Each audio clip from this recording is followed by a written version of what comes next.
आज राजर्षी शाहू महाराज यांची जयंती सामाजिक न्याय दिवस म्हणून आपण साजरा करतो आहे. बहुजन समाजाला जागृत करून सर्वांगीण क्षेत्रात विकास घडवून आणणारे सांगा ना. माणसातील प्रजाहित दक्ष सत्ताधीश म्हणजे राजर्षी शाहू महाराज.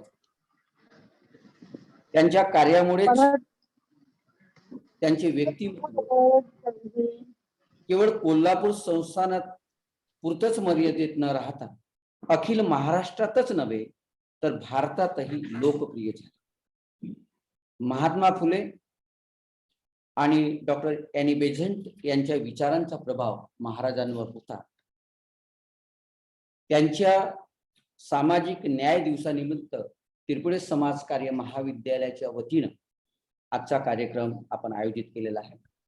या कार्यक्रमाचे मुख्य अतिथी डॉक्टर महेंद्र कुमार मेश्राम, आंबेडकरवादी कवी, सुप्रसिद्ध लेखक आपल्याला लाभलेले आहेत. तर कार्यक्रमाची अध्यक्षता तिरपुडे समाज कार्य महाविद्यालयाच्या प्राचार्य डॉक्टर स्वाती धर्माधिकारी यांनी भूषविली. मी मान्यवरांना विनंती करतोय की राजर्षी छत्रपती शाहू महाराज यांच्या प्रतिमेला आपण माल्यार्पण करून अभिवादन करू.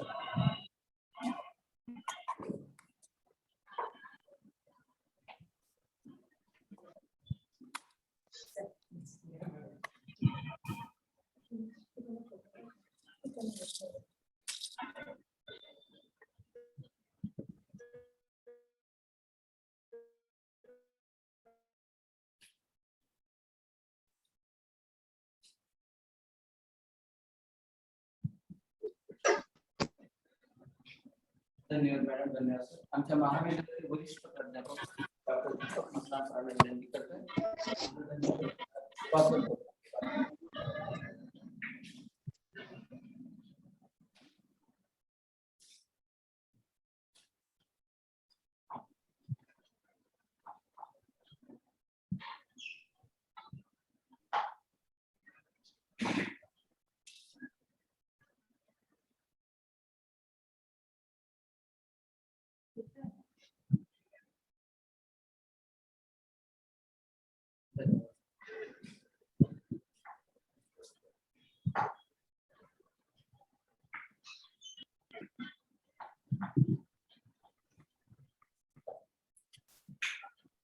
राजर्षी शाहू महाराज यांच्या व्यक्तित्वाविषयी काय बोलावं. महाराज हे जन्मताच राजघराण्यातील नसले तरी कागलच्या घाडगे घराण्यातील होते. जन्म 26 जुलै 1874 मध्ये त्यांचा झाला आणि त्यांचे मूळ नाव यशवंत हे होते. विजापूरकरांच्या दरबारात छत्रपती शिवाजी महाराजांच्या कारकिर्दीत व पेशव्यांच्या काळात असामान्य पराक्रमाविषयी राजर्षी शाहू महाराजांचा लौकिक विशेष होता. स्टुअर्ट फ्रेझर या इंग्रज अधिकाऱ्याच्या मार्गदर्शनाखाली त्यांनी आपल्या शिक्षणाची गंगोत्री पुढे चालू ठेवली आणि ते सक्षम झाले. उत्पन्न कमी झाले तरी बेहत्तर पण वेदोक्त विधी करणार नाही हा मुद्दा फार त्या काळात गाजला होता. टिळकांनी केसरीमधूनही याविषयी लिहिलेलं होतं. पण अत्यंत सलोख्याचे आणि सहानुभूतीचे संबंध छत्रपती शाहू महाराज आणि टिळकांचे. महाराजांच्या वाट्याला आलेले दुःख विचार करणारे होते. सातारच्या दौऱ्यावर असताना महाराज सहज स्वयंपाक पोटवर आलाय म्हणून मुद पाक खाण्यात गेले तेव्हा तिथला सोवडेकरी मांजराला घेऊन कुरवाळत बसला होता. त्याच क्षणी महाराजांवर त्यांची नजर गेली असता तो महाराजांना म्हणाला, इकडे आपण आपणाला हिंडता येणार नाही, सारा घोटाळ होईल, अनर्थ होईल. या शब्दामुळे महाराजांचे काळी चिरत गेले आणि म्हणाले, मांजरापेक्षा मी हीन दर्जाचा, छत्रपती असून माझा अपमान मग माझ्या महारमान बांधवांना कशी वागणूक भेटत असेल. आणि इथेच महाराजांच्या सामाजिक कार्याला सुरुवात झाली. आणि म्हणूनच भर रस्त्यावर चहाचा अड्डा हा त्यांच्याविषयी आहे. अस्पृश्यांसाठी त्यांनी शाळा वसतिगृहे तर काढलीच, पण एवढे करूनही ते थांबले नाही, तर नोकऱ्या देऊन विषमता दूर करण्याचा जिकरीने प्रयत्न केला. आणि विशेष म्हणजे गंगाराम कांबळे या व्यक्तीला, या गृहस्थाला महाराजांनी कोल्हापुरात महाद्वार रस्त्यावर मोक्याच्या जागी हॉटेल्स काढून दिले. तिथे चहा पिण्यासाठी महाराज स्वतः जात असत. अर्थात महाराज कृतिशील, सुधारणा, लोकविलक्षण आणि वैचारिक परिवर्तन घडून आणणारे कुशल राजा होते. द्रष्टे समाज सुधारक होते. अशा व्यक्तींच्या जीवनावर प्रकाश टाकण्यासाठी ऑरेंज सिटी समाजकार्य महाविद्यालयाचे प्राचार्य आमचे मित्र डॉक्टर महेंद्र कुमार मेश्राम एक आंबेडकरवादी कवी म्हणून त्यांचं नाव लौकिक आहे. उद्ध्वस्त माणसांच्या कविता हा कविता संग्रह त्यांचा प्रसिद्ध आहे. लॉकडाऊन, महिलांची वाटचाल आणि सलोख्याचे आणि सहानुभूतीचे संबंध प्रस्थापित करून आंबेडकरांचा विचार प्रत्येक स्तरातील माणसापर्यंत कसा पोहोचेल याचा वेध घेणारे व्यक्तिमत्व म्हणजे आमचे मित्र महेंद्र कुमार मेश्राम. मी मेश्राम सरांचा स्वागत करण्यासाठी स्वाती धर्माधिकाऱ्यांना विनंती करतोय की त्यांना स्वागत.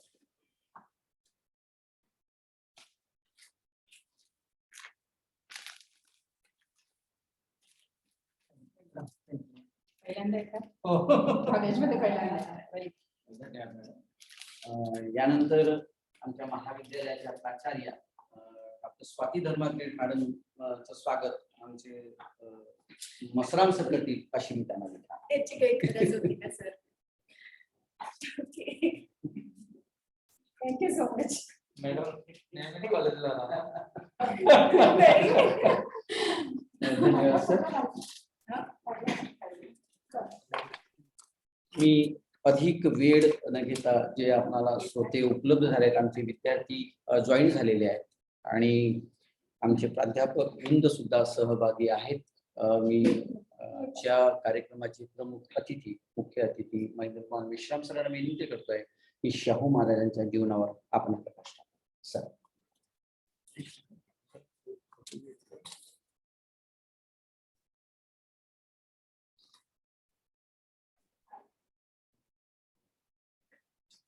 राजश्री छत्रपती शाहू महाराज यांना विनम्र अभिवादन. त्यांच्या जयंतीचा दिवस हा सामाजिक न्याय दिवस म्हणून साजरा केला जातो.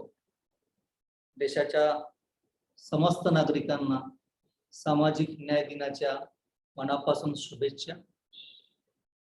तिरपुळे समाजकार्य महाविद्यालयाच्या वतीने आयोजित आजच्या या जयंती समारोहाच्या अध्यक्षा आदरणीय प्राचार्य डॉक्टर स्वाती धर्माधिकारी मॅडम, माझे ज्येष्ठ मार्गदर्शक आदरणीय डॉक्टर दीपक मसराम सर, आजच्या कार्यक्रमाचे आयोजक आमचे मित्र डॉक्टर हिरालाल मेश्राम सर, तिरपुळे समाजकार्य महाविद्यालयाचे सर्व सहकारी आणि या कार्यक्रमाच्या निमित्तानं सोशल मीडियावर सहभागी सर्व विद्यार्थी मित्रांनो, पुनश्च एकदा आपल्या सर्वांना सामाजिक न्याय दिनाच्या शुभेच्छा देतो.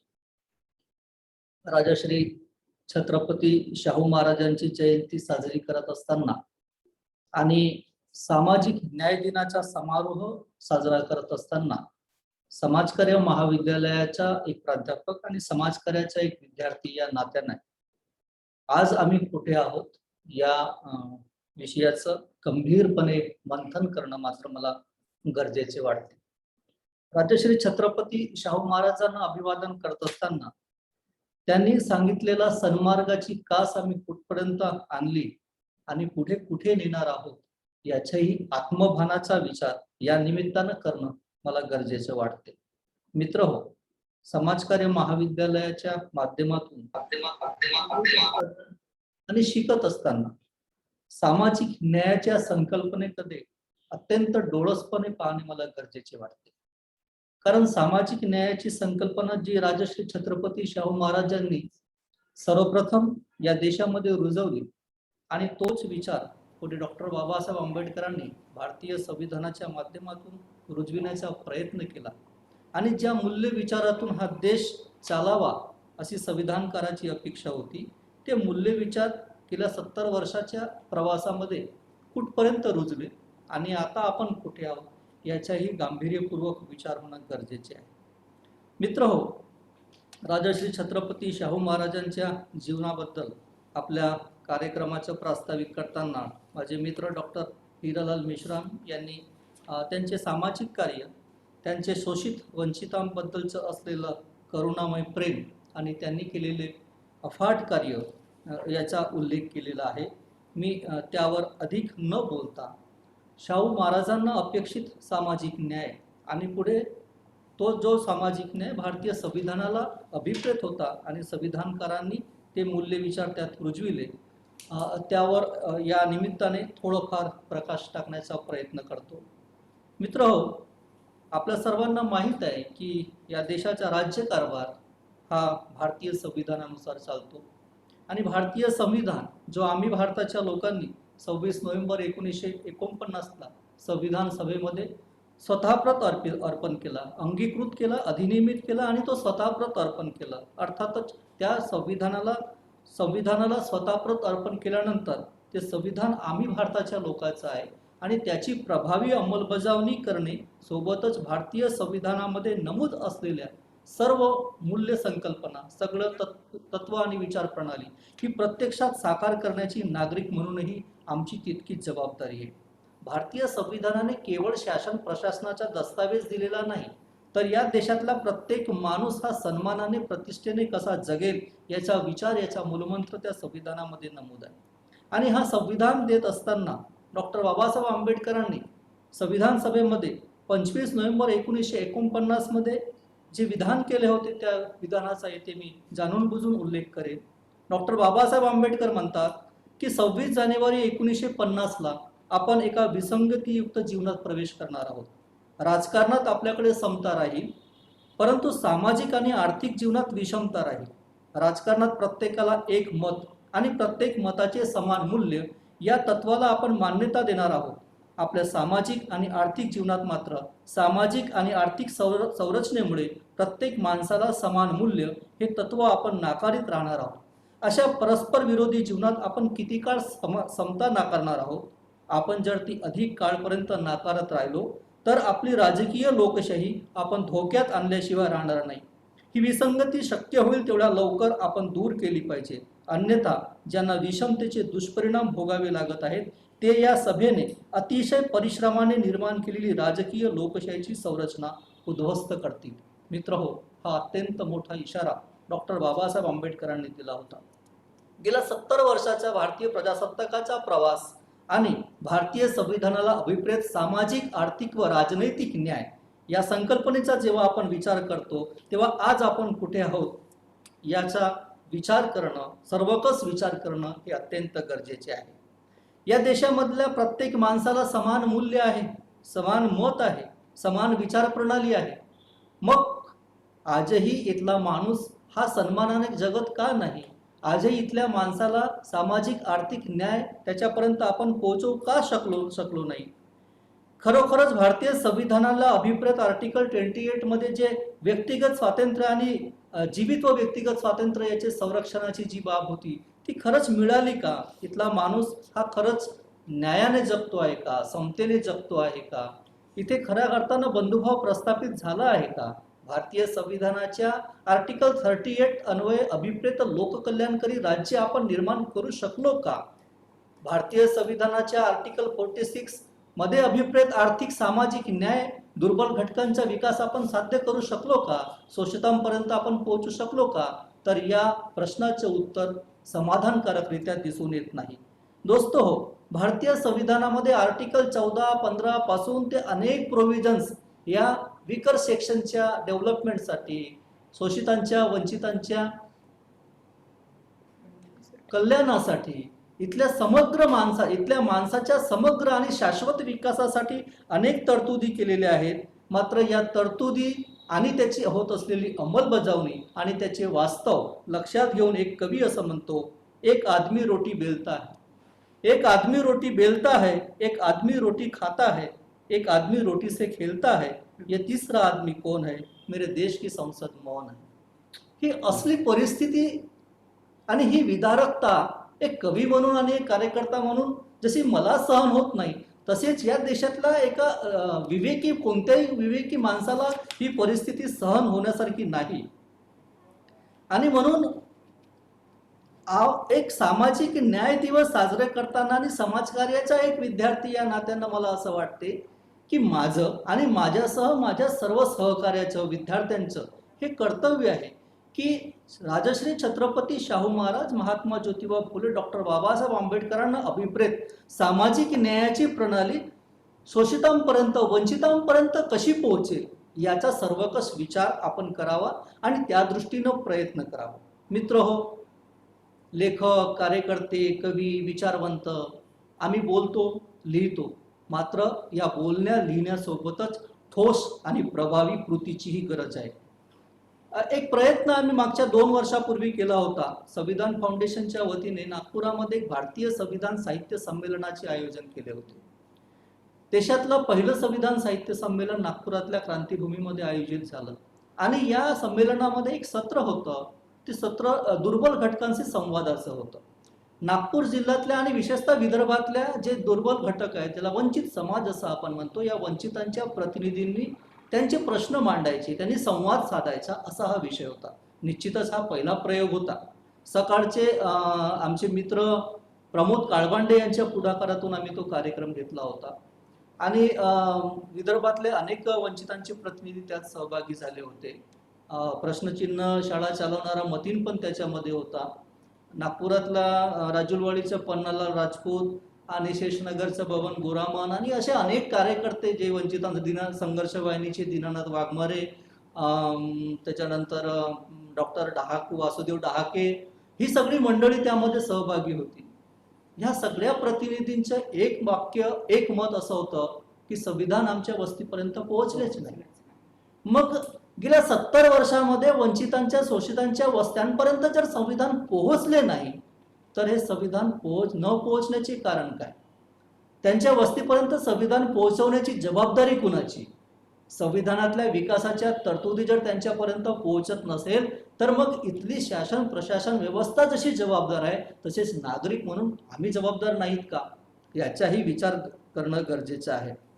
गेल्या 70 वर्षामध्ये कायदे आले, संविधानाच्या अनुसार धोरण तयार झाले, मात्र हे धोरण तयार होऊन सुद्धा विकासाची प्रक्रिया जर शेवटच्या माणसापर्यंत जात नसेल तर मग आम्हाला त्या प्रक्रियेबद्दल आणि त्या धोरणांबद्दल पुन्हा एकदा विचार करण्याची गरज असते.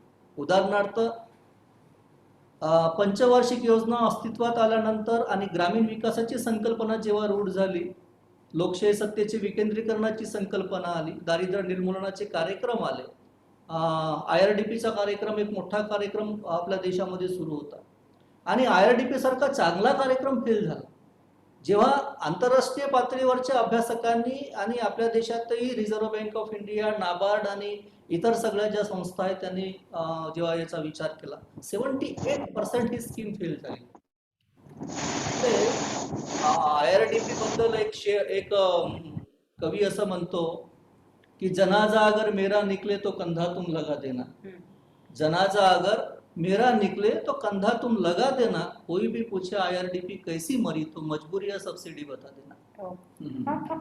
सो आम्हाला अशा धोरणांबद्दलचा विचार करण्याची पण गरज आहे आणि जे काही सर्वव्यापक धोरण आहे ते शेवटच्या माणसापर्यंत पोहोचेल याचाही विचार करण्याची गरज आहे.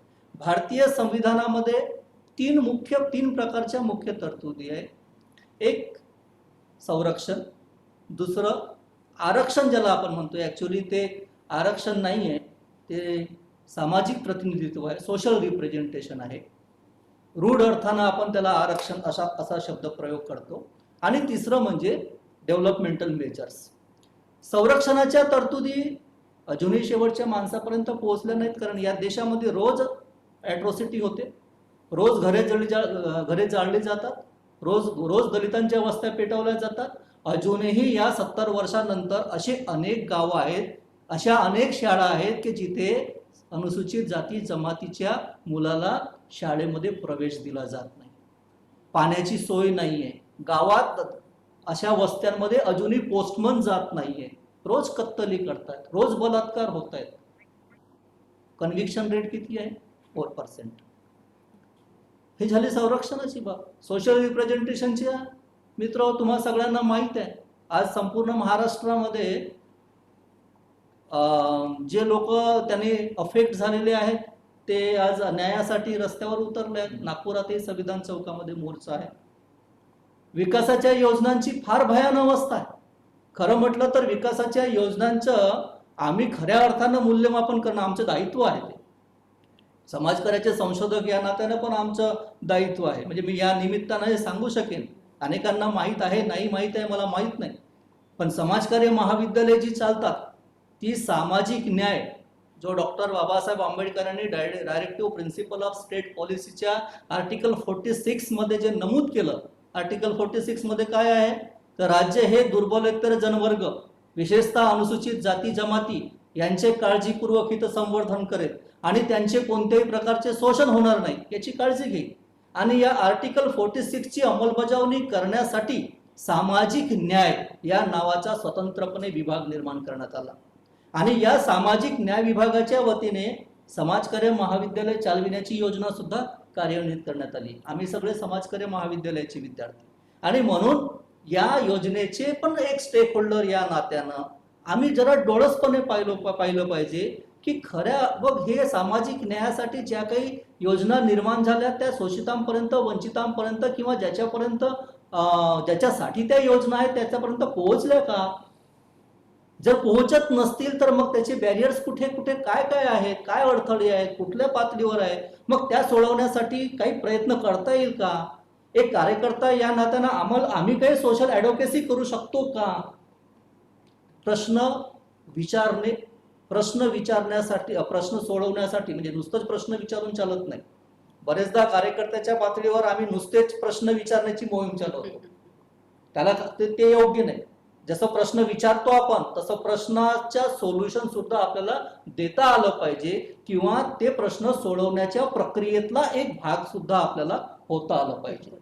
सामाजिक न्याय प्रस्थापित करण्यासाठी प्लॅनिंग अस्तित्वात आल्यानंतर आपल्या देशामध्ये शेड्यूल कास्ट सबप्लॅन आणि ट्रायबल सबप्लॅन नावाची कन्सेप्ट आली.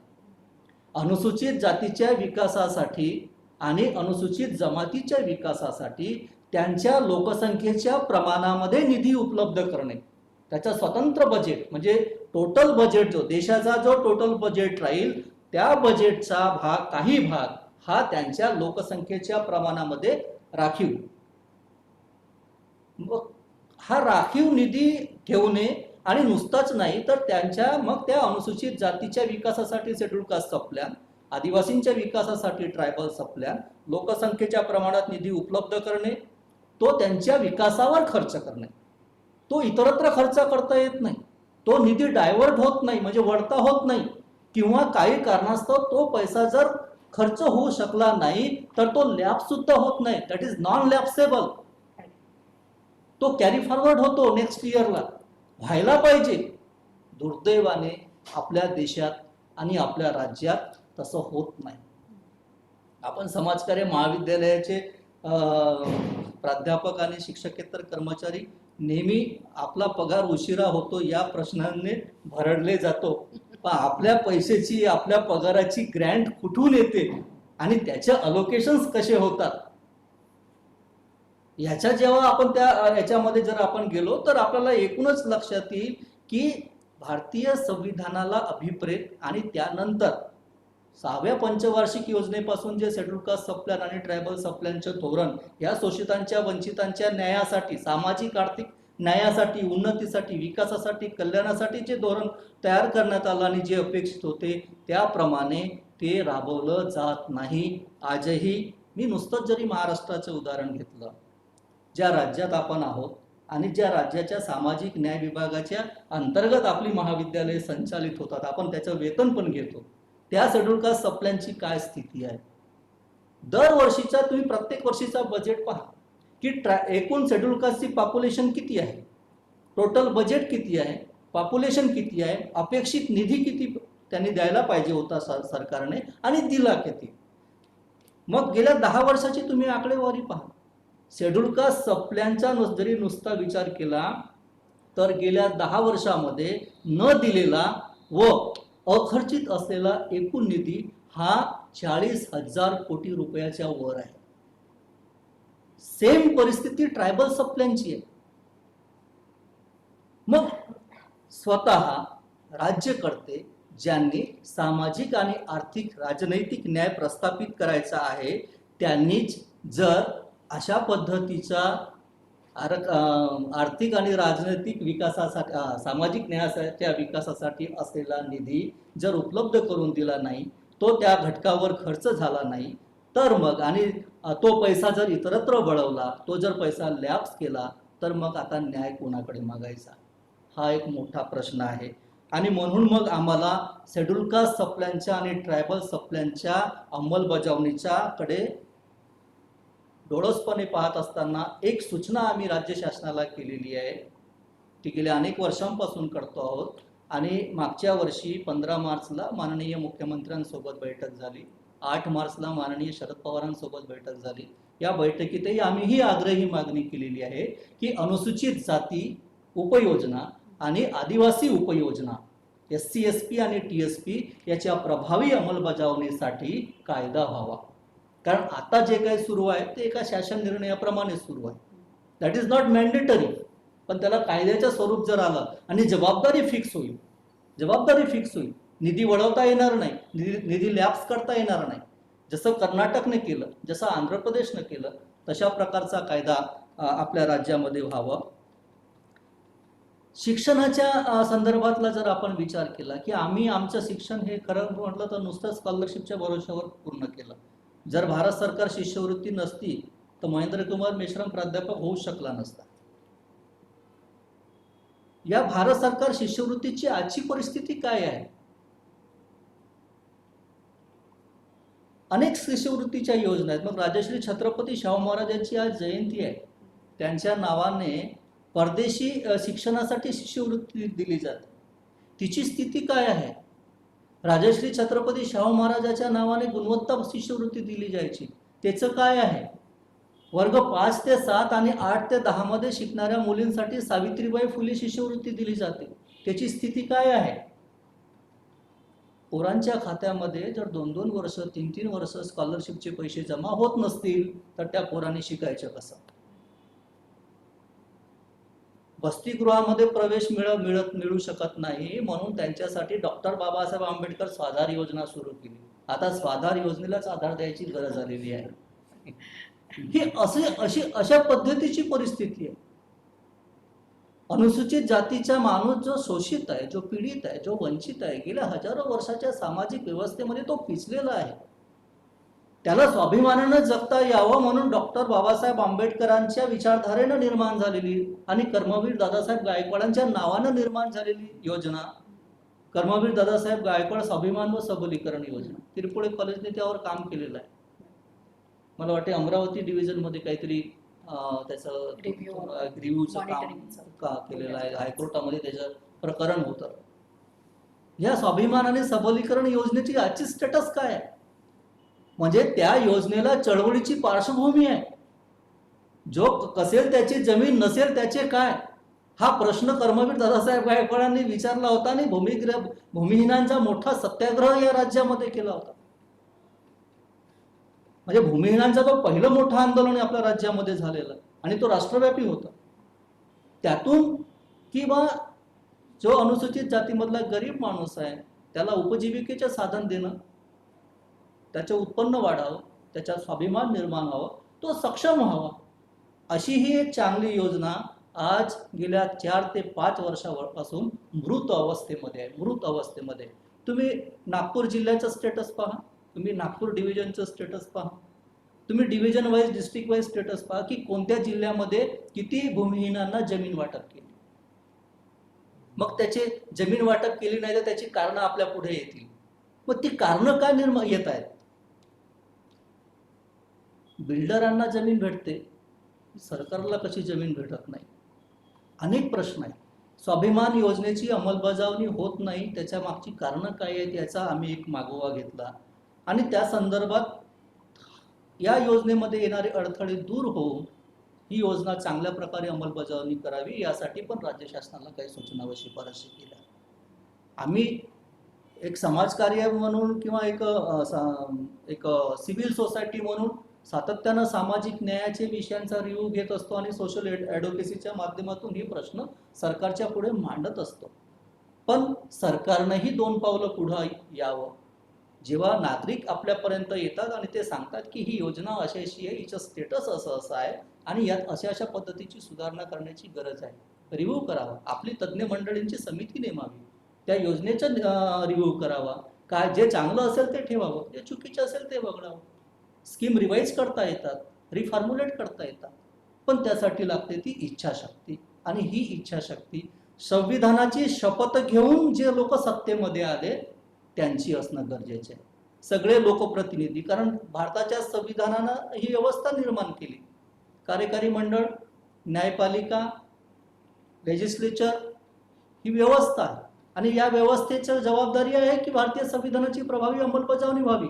आणि या व्यवस्थेमधला प्रत्येक माणूस हा संविधानाची शपथ घेऊन आलेला आहे. आता ते संविधानाची शपथ काय घेतात, मी थोडंसं संविधानाच्या शपथेवर जी शपथ आहे काय असते ती शपथ, तर मी जो काही त्यांचं नाव असेल तो कायद्याद्वारे स्थापित झाले आहे अशा भारतीय संविधानाबद्दल मी खरी श्रद्धा व निष्ठा बाळगीन.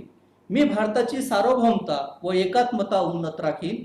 मी मंत्री म्हणून किंवा जो काही असेल त्याचं डेझिग्नेशन माझी कामे निष्ठापूर्वक व शुद्ध बुद्धीने पार पाडीन आणि संविधान व कायदा यानुसार सर्व तऱ्हेच्या लोकांना मी निर्भयपणे व निष्पृहपणे तसेच कोणाच्याही विषयी ममत्व भाव किंवा आकस न बाळगता न्याय वागणूक देईन. ही संविधानाची शपथ आहे. आता जरा आपण या शपथेनुसार थोडंसं वरती पाहायचं, थोडंसं मुंबईकडे पाहायचं, थोडंसं दिल्लीकडे पाहायचं, आपल्या नागपुरात पण पाहायचं, तर किती लोकप्रतिनिधी किंवा किती सनदी अधिकारी, खरं म्हटलं तर सनदी अधिकाऱ्यांचा प्रचंड मोठा रोल आहे. देशात परिवर्तन घडवण्याचं मोठं काम सनदी अधिकारी करू शकतात, कारण एक्झिक्युटिव्ह पॉवर्स त्यांच्याकडे असतात. मात्र किती सनदी अधिकारी संविधानाला अभिप्रेत कोणत्याही प्रकारचा आकस न बाळगता आणि कोणत्याही प्रकारचा ममत्व भाव न ठेवता वागतात, याच्याही सोशल ऑडिट करण्याची गरज आहे. लोकप्रतिनिधींच्या दर 5 वर्षाने सोशल ऑडिट होत असते मतदानाच्या स्वरूपामध्ये, मात्र अधिकाऱ्यांचं सोशल ऑडिट होत नाही.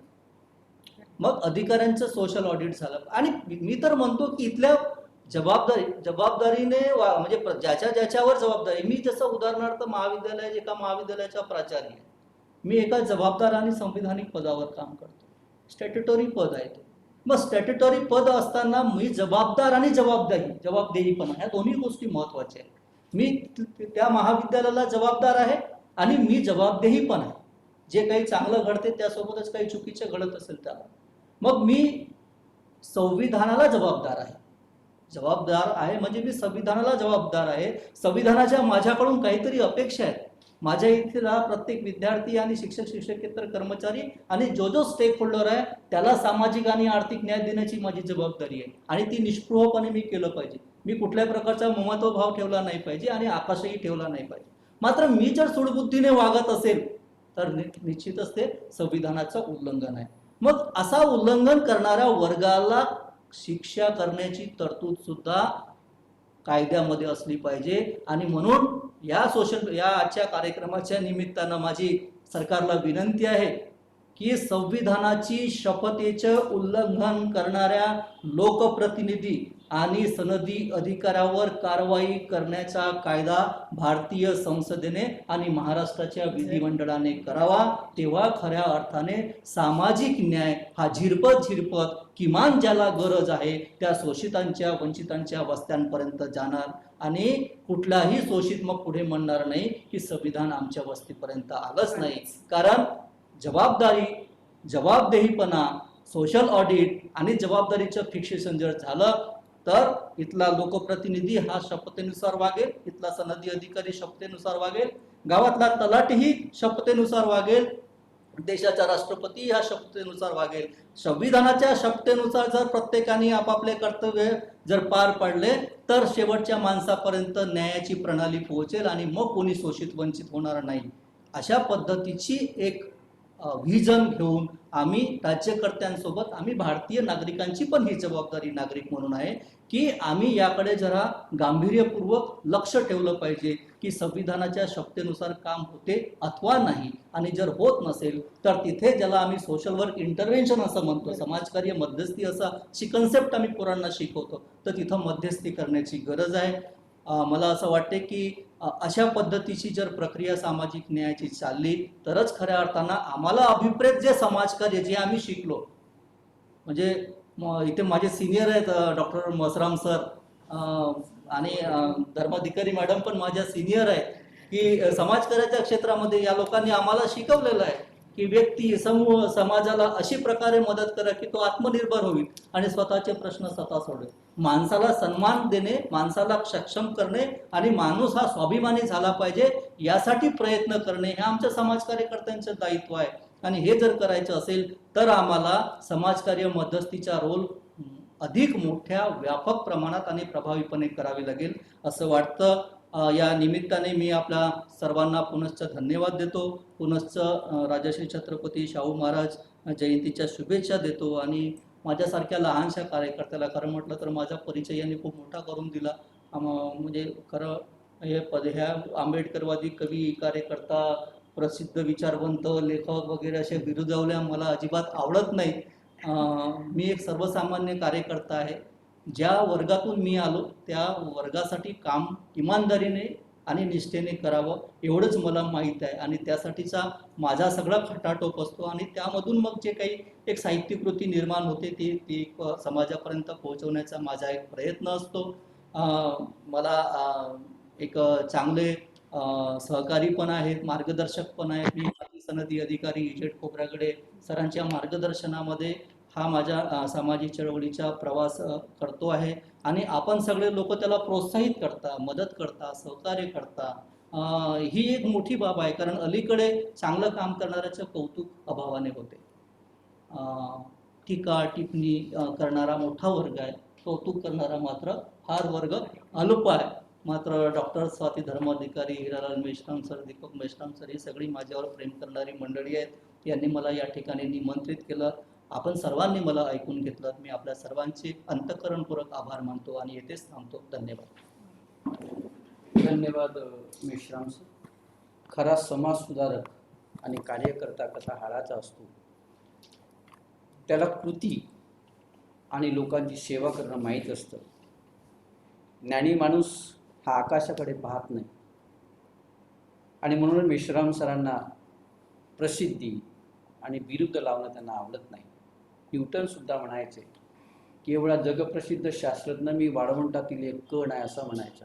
त्याचप्रमाणे कदाचित मेश्राम सरांनीही म्हटलं असेल कर्तव्य करणं हेच त्यांना माहिती आहे. एकदा भाऊराव पाटील म्हणाले होते की 1 वर्षाची बिगाई करायची असेल तर शेती पेरा, 5 वर्षाची बिगाई करायची असेल तर माणसं पेरा आणि 50पेक्षा जास्त वर्षाची बिगाई करायची असेल तर विचार. आपण डॉक्टर आंबेडकरांचा विचार पदोपदी समाजामध्ये पोहोचवण्याचा संकल्प केलेला आहे. विसंगती दूर केली पाहिजे. सामाजिक व्यथा आणि वेदनांचा आक्रोश आपण या भाषणातून मांडलेला आहे. लोकनियुक्त शासनाला जे शक्य झाले नाही ते शाहू महाराजांनी करून दाखवलेलं आहे. रशियन विचारवंत प्लेक नोव म्हणाले होते की महापुरुषांच्या जागी असे काही गुण असतात की जे आपल्याला आपल्या काळातील मोठ्या काही सामाजिक गरजा पुरवण्यासाठी समर्थ ठरतात. त्यांना पुढचे दिसू लागते, त्यांना इतरांपेक्षा कडकड अधिक असते. त्यापैकी शाहू महाराज होते. आणि म्हणूनच त्यांची पहिली सामाजिक सुधारणा म्हणजे आपल्या संस्थानातील नोकऱ्यांमध्ये 50% जागा मागासलेल्या जाती जमातीसाठी राखून ठेवल्या होत्या. 26 जुलै 1902 मध्ये हा निर्णय घेतला होता. प्राथमिक शिक्षण मोफत व सक्तीचे असावे. 1917ला सक्तीच्या शिक्षणाचा जाहीरनामा प्रसिद्ध केला होता केवळ शाळा काढून चालणार नाही, तर मुलांना शाळेत पाठवायला हवे. यासाठी मुलांना शाळेत न पाठवणाऱ्या पालकांवर दंड आकारण्याची कारवाई शाहू महाराजांनी केली होती. 1918 मध्ये आपण बाबासाहेबांचा उल्लेख केला म्हणून हा मुद्दा सांगावासा वाटतो की 1918 मध्ये डॉक्टर बाबासाहेबांचा गौरव करून डॉक्टर आंबेडकर हे देशाचे पुढारी होतील असे प्रतिपादन पहिल्यांदा राजर्षी शाहू महाराजांनी केले होते आणि ते आंबेडकरांनी सार्थकी करून टाकवले. मूक नायक या पाक्षिकास आर्थिक मदत करून अपूर्ण राहिलेल्या लंडनच्या उच्च शिक्षणासाठी बाबासाहेबांना अर्थसहाय्य सुद्धा केले होते. सामाजिक सुधारणाबरोबरच शेती सुधारणांना प्राधान्य देणे, कृषी उत्पादनासाठी शाहूपुरी, जयसिंगपूर या ठिकाणी बाजारपेठा बसविल्या आणि कोल्हापुरात कारखानदारीचा पाया सुद्धा त्यांनी रुजवला होता. आपण अत्यंत मार्मिक भाषण यातून केलेलं आहे आणि डॉक्टर बाबासाहेब आंबेडकरांच्या माध्यमातून लावलेली तुळस सर्वसामान्य आणि हीन दिनांचा आधारस्तंभ म्हणजे डॉक्टर बाबासाहेब झाले. त्याच पठडीतून पंजाबराव देशमुख सुद्धा घडलेले होते आणि त्याच पठडीतून कर्मवीर भाऊराव सुद्धा घडले होते आणि म्हणून रयत एज्युकेशन संस्थेची उभारणी फार मोठ्या झपाट्याने झालेली आहे. हा विचार त्यांनी आजही रुजवलेला आहे. उपेक्षितांना प्रतिसाद देणारे महाराज कलावंतांनाही प्रोत्साहन देण्यात सदैव आघाडीवर राहिलेले आहेत. बालगंधर्व केशवराव भोसले ही रंगभूमी रत्ने त्यांचीच देणगी आहे. एक आदर्श राजा, माणसातील माणूसपण जपणारा राजा अशा अनेक भूमिका छत्रपती शाहू महाराजांनी भूषवलेल्या आहेत आणि म्हणूनच त्यांनी स्त्रियांच्याही माध्यमातून फी माफीची सवलत जाहीर केली. संस्थांच्या शिक्षणाधिकारी म्हणून मिस लिटल यांची नेमणूक करून स्त्रियांच्या शिक्षणासाठी फार पुढाकार शाहू महाराजांनी केला होता. मी आजच्या अध्यक्षीय भाषणासाठी धर्माधिकारी मॅडमला विनंती करत आहे की त्यांनी अध्यक्षीय भाषण करावं.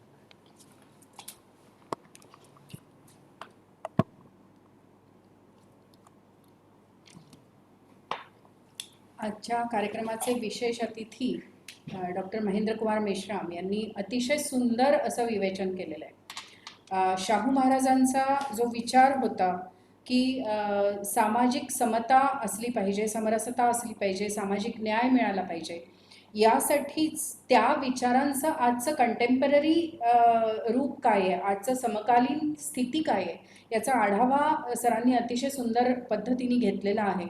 आणि त्यातून आपल्याला एक लक्षात येतं की समाजकार्य विद्यार्थी, समाजकार्य शिक्षक यांच्यावरती एक मोठं उत्तरदायित्व आहे की ज्याला आपण सोशल ऑडिटिंग सरांनी म्हटलं ते आपल्याला करायचं आहे. आणि सामाजिक न्याय या डिपार्टमेंट अंतर्गत आपण येतो याचं भान आपण जर ठेवत गेलो तर आपण खूप काही करू शकतो आणि त्याच्या वेगवेगळ्या स्कीम्स या तळागाळापर्यंत कशा पोहोचतील, यासाठी त्या झिरपतील कशा, याच्यासाठी आपल्याला जे विशेष कार्य करायचं आहे. सरांनी म्हटलं की सोशल वर्क इंटरव्हेन्शन करायचं आहे, परंतु मला एक गोष्ट इथे नमूद करावीशी वाटते की समाजकार्याचं प्रशिक्षण आपण निरंतर देतोय. 50 वर्ष झालं Tirpude college of social work हे ट्रेनिंग देत आहेत सर, पण ॲक्टिव्हिस्ट ज्याला म्हणतो आपण, हाडाचे कार्यकर्ते असं ज्यांना म्हणतो, ते निर्माण होत नाही, ही खंत आहे. आणि त्या आमच्या खेदाला जेव्हा आम्ही महेंद्रकुमार मेश्रामांसारखी व्यक्ती पाहतो तेव्हा आम्हाला खरंच आनंद होतो की आजच्याही काळामध्ये समाजकार्य खऱ्या अर्थाने जगणारे आणि ते आयुष्यांमध्ये दुसऱ्यांच्या पेरणारे आणि उत्थान ज्या मातीत आपले पाय आहेत त्या मातीचं ऋण न विसरता काम करणारी व्यक्ती आज आहे. सरांचं मला विशेष यासाठी खूप कौतुक वाटतं की ज्या पद्धतीने सरांनी कार्य केलेलं आहे. कवी मनाचे आहेत सर आणि त्यामुळे त्यांच्या कविता आपण फेसबुकवरती वाचत असतो. अतिशय संवेदनशील कविता असतात सरांच्या. आणि अस्वस्थता हा जो एक आपला स्थायी भाव असतो, ती अस्वस्थता येते समाजातून आणि सामाजिक विषमतेमधून आणि त्या सामाजिक विषमतेलाच राजर्षी शाहू महाराजांनी हात घातला होता. आपण जर आपल्या समाजातल्या वेगवेगळ्या संस्थांचा विचार केला, वेगवेगळ्या इन्स्टिट्यूशन्स, सोशल इन्स्टिट्यूशन्सचा विचार केला तर आश्चर्य वाटेल आपल्याला की जवळपास सर्व संस्थांवरती त्यांनी काम केलेलं आहे. सर्व संस्थांमध्ये आमूलाग्र बदल घडवण्यासाठी त्यांनी सत्यशोधक समाज असेल किंवा आणखीन आर्य समाज असेल यासारख्या विचारधारांना आपलंसं केलं होतं, त्याच्यावरती त्यांनी काम केलं होतं. आणि अगदी लहान वयामध्ये जेव्हा त्यांच्यावरती एक राज्य कारभार सांभाळायची धुरा आली, त्यांना सांभाळावी लागली, 10 वर्षाचे असताना मला वाटतं त्यांना राज्याभिषेक झालेला आहे. तर त्यावेळेला आपण तो काळ आठवूया की ज्या काळामध्ये ते काम करत होते, त्या काळामध्ये किती काळाच्या पुढे जाऊन त्यांनी विचार केलेला आहे आणि काय अगदी बेसिक ज्याला आपण म्हणूया गोष्टींचा विचार त्यांनी केला. राज्यकर्ते अनेक होते आणि काहींच्या डॉक्युमेंटमध्ये त्यांनी उल्लेख केलेला आहे की राजा अशोक, सम्राट अशोक याच्यानंतर त्यांना जर कोणी असा कल्याणकारी राजा असेल तर आपल्याला शिवाजी महाराज आठवतात आणि छत्रपती राजर्षी शाहू महाराज आठवतात. यांचं काम जे आहे हे अतिशय बेसिक आहे आणि मला असं वाटतं की सर्व ज्यांच्या हातामध्ये सत्ता आहे त्या सगळ्या सत्ताधारींनी हा विचार केला पाहिजे. आता सत्ताधारी म्हणजे फक्त पॉलिटिकल लीडर्स नसतात, घराघरात राजकारण होत असतं हे आपल्याला सगळ्यांना माहिती आहे. घराघरात नाही, आपल्या वेगवेगळ्या समाजातल्या ज्या संस्था आहेत, मॅरेज असो, एज्युकेशन असो, शिक्षण संस्था असो, मग ते कुठलं कार्यालय असो, या सर्व ठिकाणी जे राजकीय सत्ताधारी आहेत त्यांच्यासाठी एक आदर्श शाहू महाराजांनी आपला पुढे ठेवलेला आहे की सत्तेचा उपयोग कसा करायचा. तर सत्तेचा उपयोग हा कल्याणासाठी करायचा आणि कल्याणकारी राज्य ही जी स्टेट म्हणजे वेलफेअर स्टेट ही जी कन्सेप्ट आहे ती राबवणारा राजा असं आपल्याला त्यांना म्हणता येईल. त्यामुळे कल्याणकारी राजा असल्यामुळे त्यांना राजर्षी मानलं गेलं. म्हणजे लोकांनी जेव्हा उपाधी एखादी दिली जाते तेव्हा त्यांचं खरंच ते कर्तृत्व उत्तुंग असतं हे आपल्याला नक्की माहिती आहे. आपण थोडक्यामध्ये जर आढावा घेतला तर अक्षरशः वेगवेगळ्या संस्था आपण पाहूया की फॅमिली म्हणजे कुटुंब व्यवस्थेवरती सुद्धा पगडा त्यांच्या कामाचा होता, ज्याच्यामध्ये त्यांनी हे पाहिलं की मॅरेज सारखं इन्स्टिट्यूशन असो की ज्याचा विधवा विवाह असो किंवा बालविवाह त्यावेळेला होते त्याच्यातलं वय वाढवणं असो. म्हणजे बालविवाहामध्ये अगदी आधी तर म्हणजे अशी शारदा ज्यांनी पाहिलं असेल नाटक त्यांना माहिती आहे की म्हातारा म्हणजे जरठ कुमारी विवाह सुद्धा व्हायचे, बालविवाह व्हायचे. त्या सगळ्या प्रथांवरती त्यांनी कुऱ्हाड त्यांची होती आणि त्याला बदलायचं त्यांनी काम केलं. त्यानंतर आणखीन आपल्याला एक लक्षात येतं की इंटरकास्ट मॅरेजेसना त्यांनी प्रोत्साहन दिलं होतं.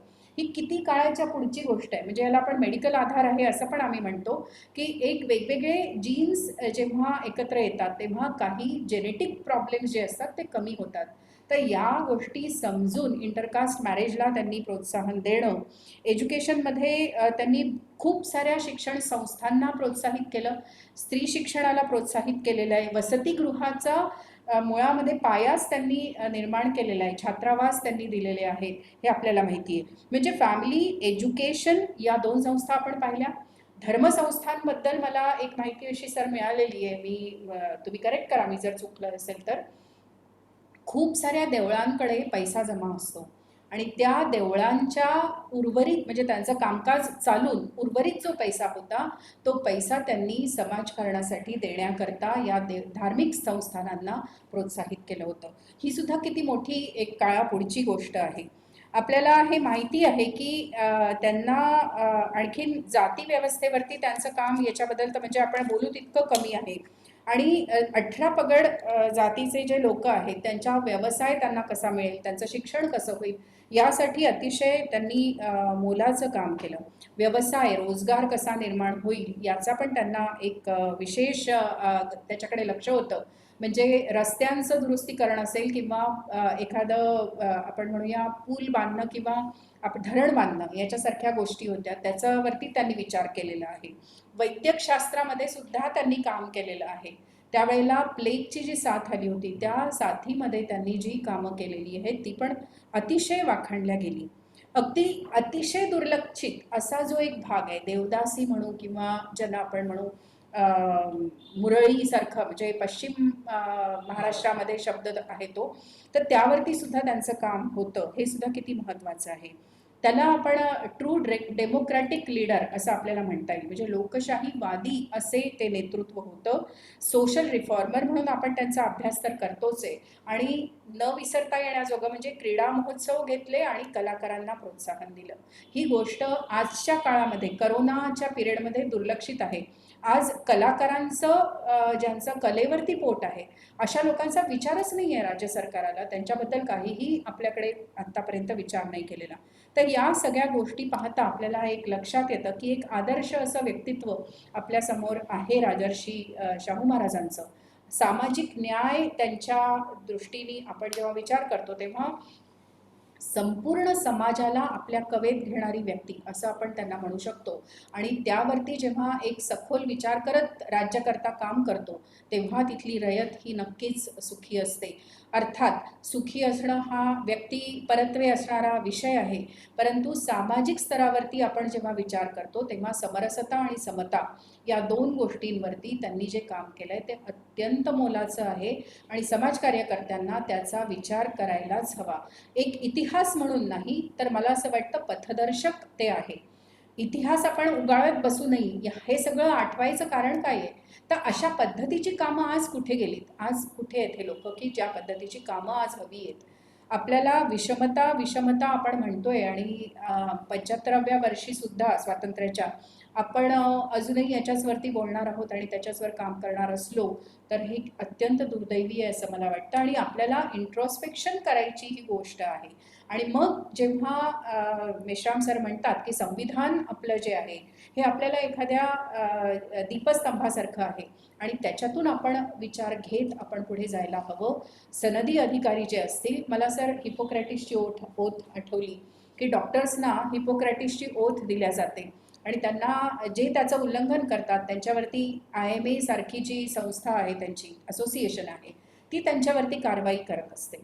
तर अशा सारखं आपण काहीतरी करायला पाहिजे. केवळ सनदी अधिकारी नाही, मला तर वाटतं समाजकार्याची पदवी घेणाऱ्या सर्व समाजकार्य अभ्यासकांसाठी सुद्धा ओथ असावी. आणि मला सांगायला आनंद होतोय सर की समाजकार्य दिवस आम्ही जेव्हा साजरा केला आपल्या कॉलेजमध्ये तेव्हा अशी ओथ आमच्या मुलांनी डेव्हलप केलेली आहे. आणि ती ओथ आपण जर खरंच मानली आणि त्याच्यावरती जर अंमल करायचा प्रयत्न केला तर आपल्याला सुद्धा खूप काही बदलता येतं. एक एका ठिकाणी आग लागलेली आहे, आपल्याला हे उदाहरण माहिती आहे सगळ्यांना की आग लागलेली आहे आणि एक चिमणी थोडंसं चोचीमध्ये पाण्याचा थेंब घेऊन येते आणि त्या आगीमध्ये टाकते. तर तिला विचारलं जातं की अगं तू तर एवढीशी आहे, तुझा जीव केवढा, तू काय करते आणि कशासाठी करते हे सगळं? तर ती म्हणते की जेव्हा केव्हा इतिहास लिहिला जाईल तेव्हा त्या इतिहासामध्ये आग विझवणाऱ्यांमध्ये माझं नाव असेल आणि मला ते पुरे. मला असं वाटतं वणवा पेटलेला असतो, आभाळ फाटलेलं असतं, तिथे एक एक टाका घालायचा आहे, एक एक आपल्या कर्तृत्वाने आपल्याला जे काही करता येतं ते योगदान द्यायचं आहे. आणि त्यासाठी डॉक्टर मेश्राम सरांसारखे, डॉक्टर महेंद्रकुमार मेश्राम सरांसारखे आदर्श आज विद्यार्थ्यांसमोर इथे उपस्थित आहे, याचा मनोमन आनंद आहे. आणि आपला सारखं आज विशेष दिन आहे सामाजिक न्याय दिवस आणि या दिवसाला संविधानावरती अगदी तनमन धनानी काम करणारी व्यक्ती, अतिशय पोटतिडकीनी काम करणारी व्यक्ती आज आपल्यात आहे इथे एक विशेष अतिथी म्हणून. याचा सर खूप आनंद आहे. परत एकदा मनापासून धन्यवाद आणि आयोजकांचे पण आभार. थँक्यू. धन्यवाद. समाजकार्याची भूमिका आणि समाजकार्याची डेफिनेशन आपण एक प्राचार्य, समाजकार्याचा प्राचार्य म्हणून आपण इथं व्यक्त केलेली आहे. आणि प्रत्येकाने आत्मनिर्भर करण्याची प्रवृत्ती जशी राजर्षी शाहू महाराजांनी तो विचार आपण पुढे आपल्या विद्यार्थ्यांपर्यंत पोहोचवण्याचा प्रयत्न केलेला आहे. जातीपातीचा विचार न करता त्यांच्यातील कलागुणांना वाव देणे हे महाराजांचे धोरण होते. आणि म्हणून गान सम्राट अल्ला दिया खा आपण ती व्यथा व्यक्त केली आहे. गान सम्राट अल्ला दिया खा साहेबांना महाराजांचे मानधन होते. बाल गंधर्वांना किर्लोस्कर कंपनीत जागा मिळवून दिली. गणपतराव जोशी आहेत, केशवराव भोसले आहेत, यासारख्या नाटककारांना, नटांना आश्रय सुद्धा त्याने दिला. चित्रकार श्री दत्तोबा साळवी, श्री आनंदराव पेंटर यांना दिलेल्या प्रोत्साहनामुळेच महाराष्ट्रात चित्रकलेचा विकास झाला. त्यांनी एकूणच केलेल्या कार्याला सलाम म्हणून कर्मवीर शिंदे यांनी सर्वांगपूर्ण राजपुरुष म्हणून त्यांना गौरविले होते. लोककल्याणकारी राजा म्हणून महाराजांना जी बिरुदावली लावली जाते ती अत्यंत मार्मिक आणि सार्थकी आहे. राजर्षी शाहू महाराज जर कदाचित निर्माण झाले नसते तर हा जो एवढा मोठा व्याप आहे आणि डॉक्टर आंबेडकरांच्या माध्यमातून लावलेली तुळस लावून ठेवली, म्हणूनच सर्वसामान्य माणसांना एक आधार मिळाला आणि आम्हीच आमच्या जीवनातील शीतप्रकार झालो. कदाचित ही भूमिका शासनाच्या विरोधात जाऊन राजर्षी शाहू महाराजांनी रुजवली नसती तर चित्र वेगळं दिसलेलं असतं आणि बाबासाहेबांचा महापुरुषही निर्माण होऊ शकला नसता. हा विचार आज सर्वांनी करण्याची गरज आहे. आपण महेंद्रकुमार मेश्राम सरांनी ती व्यथा सातत्याने व्यक्त करतात, पण कुष्ठरोग्याची सेवा करा असं सांगणं आणि प्रत्यक्षात कुष्ठरोग्यांची सेवा करणं, ह्या गोष्टी जर आपण आत्मसात केल्या तर निश्चितच समाजकार्याच्या माध्यमातून जे काही राजर्षी शाहू महाराजांनी, आंबेडकरांनी आणि महात्मा फुलेंनी जे कार्य केलेलं आहे त्यांची फुलवात आपल्याला पुढे नेता येईल आणि लोकांच्या जीवनामध्ये आनंद पसरवता येईल. शेवटी एकदा स्वामी विवेकानंद म्हणाले होते, मैं उस भगवान का मैं उस भगवान को मानता हूँ जिसे लोग मनुष्य कहते हैं. म्हणजे जे माणसासाठी झटतात आहे आणि आंबेडकरांच्याही मध्यस्थी माणूस हाच केंद्रात होता आणि त्याच्यासाठी जर विकास करणे, विचार करणे, ह्या गोष्टी जर आमच्या अंतर्मनात रुजत असतील तर खऱ्या अर्थानं राजर्षी शाहू महाराजांचा जन्मदिवस आपण उत्साहात साजरा करतो आणि सामाजिक न्याय दिवस म्हणून आपण साजरा करू आणि त्याचे हक्कदार आहोत अशी मला असा विश्वास वाटतो की त्याची एक तरी कडी नामामध्ये संत श्रेष्ठ ज्ञानदेवी एकत्र येऊन अनुभवावी. राजर्षी शाहू महाराजांचा एक जरी विचार आमच्या अंतर्मनात रुजला आणि तो इतरांपर्यंत पोहोचवला, झोपडपट्टीपर्यंत पोहोचवला, समाजात राहणाऱ्या मागासवर्गीयांपर्यंत पोहोचवला, तरी आपण खऱ्या अर्थाने पायीक झालो, याची धन्यता आम्हाला मिळेल. धन्यवाद मॅडम, आपण फार छान विचार व्यक्त केलात, आम्हाला उद्बोधित केलात, आमच्या विद्यार्थ्यांना मार्गदर्शन त्यांनाही उद्बोधित आपण केलेला आहात. मी अधिक वेळ न घेता आजच्या कार्यक्रमाची आभार प्रदर्शन करण्यासाठी प्राध्यापिका मॅडम संध्या मॅडमला विनंती करतोय की त्यांनी आभार मानावे.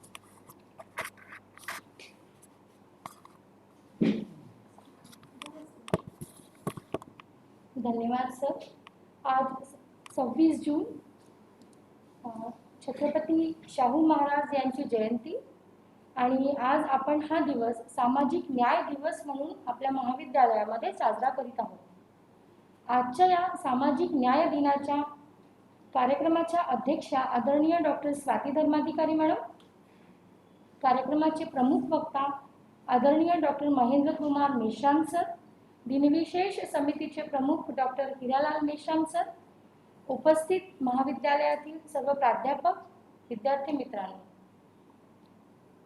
माझ्याकडे आभार प्रदर्शनाचा टप्पा दिलेला आहे. शेवटचा टप्पा म्हणजे आभार प्रदर्शनाचा आणि मी ते करणार आहे. तत्पूर्वी सामाजिक न्याय दिवस राजश्री छत्रपती शाहू महाराज यांनी समाजासाठी केलेले त्यांचं जे कार्य आहे, त्यांनी समाजातील वंचितांकरिता, शोषितांकरिता जे काही कार्य केलं आहे ते इतकं कार्य त्यांचं अफाट होतं की त्या कार्यामुळेच आज आपण त्यांची जयंती सामाजिक न्याय दिवस म्हणून साजरी करतो आहे. आजच्या कार्यक्रमाला आपल्याला अध्यक्ष म्हणून लाभलेल्या आदरणीय डॉक्टर स्वाती धर्माधिकारी मॅडमचे मार्गदर्शन आपल्याला नेहमीच मार्गदर्शक ठरतं आणि मॅडम आपल्याला सदैव आपल्या पाठीशी असतात. आपल्याला प्रत्येक कार्यक्रमाच्या आयोजनाकरिता किंवा कुठल्याही गोष्टीचं जर आपल्याला नियोजन आणि आयोजन करायचं असेल त्याकरिता सदैव मॅडम आपल्या पाठीशी उभ्या असतात, आपल्याला प्रोत्साहित करतात आणि नेहमी मार्गदर्शनही आपल्याला देत असतात. आजचे पण त्यांचे मार्गदर्शन आपल्याला अतिशय मोलाचे आहे. अतिशय मूल्यवान त्यांनी असं मार्गदर्शन आपल्याला केलं, त्याबद्दल मी त्यांचे दिनविशेष समितीतर्फे मनापासून आभार व्यक्त करते. मॅडम आपले खूप खूप धन्यवाद. त्यानंतर आजच्या कार्यक्रमाला प्रमुख वक्ता म्हणून लाभलेले आदरणीय डॉक्टर महेंद्र कुमार मेश्राम सर, आपण अतिशय सुंदर पद्धतीने आणि अतिशय मुद्देसूद पद्धतीने आम्हाला आज सामाजिक न्याय दिनाचे महत्त्व सर्वांना पटवून दिलेले आहे. म्हणजे सामाजिक न्याय दिनाला न्याय देण्याचे काम आज आपण आजच्या कार्यक्रमामध्ये केलेले आहे असं मला वाटतं आहे. आपल्याला असं वाटतं की शोषित वंचित वर्गाला न्याय मिळावा, त्यांच्याकरिता असलेल्या योजनांचा लाभ त्यांना मिळावा, याकरिता आपली असलेली तळमळ आणि धडपड आम्हाला ही आज आपल्या वाणीतून स्पष्ट झालेली आहे, जाणवलेली आहे.